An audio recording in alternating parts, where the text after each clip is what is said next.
एक बार ट्रॉफी जीतना आसान होता है, लेकिन उसे बचाना असली खेल है। और आरसीबी ने अपने पहले ही मैच में बता दिया कि वो सिर्फ डिफेंडिंग चैंपियन नहीं बल्कि राज करने आए हैं। डब्ल्यूपीएल 2025 के पहले मुकाबले में रॉयल चैलेंजर्स बेंगलोर और गुजरात जायंट्स आमने सामने थी और गुजरात ने बड़ा स्कोर खड़ा किया, लेकिन फिर आरसीबी ने एक ऐसा चेज किया कि स्टेडियम का माहौल ही बदल गया। क्या इस बार RCB back to back trophy जीत पाएगी? आइए इस थ्रिलर को डिटेल में देखते हैं। तो दरअसल ऐसा हुआ, गुजरात जायंट्स ने टॉस जीतकर पहले बल्लेबाजी चुनी और जैसे ही बेथ मुनी और सोफिया डोंकली ओपनिंग करने आई, लगा कि वो एक ठोस शुरुआत देना चाहती हैं।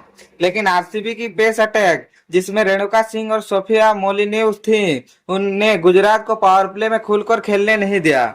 लेकिन मैच का पहला बड़ा ट्विस्ट तब आया जब असले गार्नर मैदान में उतरी। गार्नर ने आते ही चौकों छक्कों की बरसात कर दी। उन्होंने सिर्फ 42 गेंदों में 79 रन ठोक दिए, जिसमें 5 छक्के और 8 चौके शामिल थे। उनकी इन इनिंग इतनी धांसू थी कि आरसीबी के फील्डर्स का समझ ही नहीं आ रहा था कि गेंदबाजों को कहे तो क्या कहें। दूसरी ओर कप्तान बेथ मुनी ने भी जिम्मेदारी से खेला और 56 रन बनाए, जिससे गुजरात जायंट्स 201 रन का एक पहाड़ जैसा स्कोर खड़ा कर दिया। लेकिन सवाल यही था, क्या आरसीबी इस टारगेट को चेज कर पाएगी? अब आरसीबी की बारी थी और फैंस की नजरें कप्तान स्मृति मंदाना और एलिस पेरी पर थी। स्मृति ने आते ही अपने स्टाइल में शानदार कवर ड्राइव मारा, जिससे पता चल गया कि आरसीबी इस स्कोर को हासिल करने के इरादे से आई है।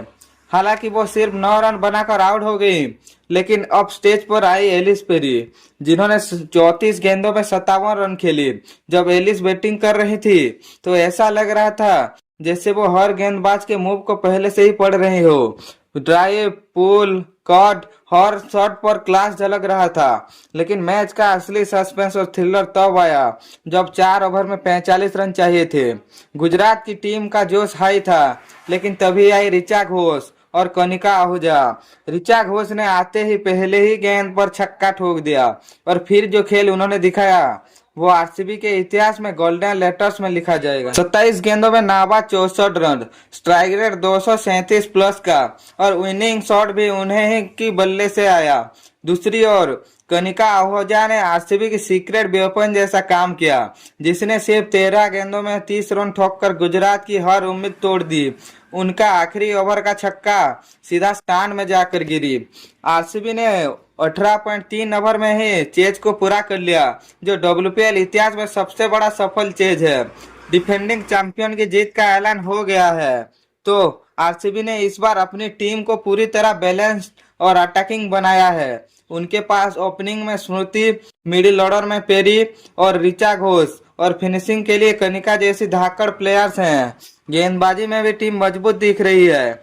रेणुका सिंह, सोफिया मोलिन्यूज और श्रेयंका पाटिल के पास बहुत क्षमता है कि वो किसी भी टीम की कमर तोड़ सकती हैं। अब सवाल यह है, क्या आरसीबी डब्ल्यूपीएल 2025 की ट्रॉफी जीतकर इतिहास बना पाएगी?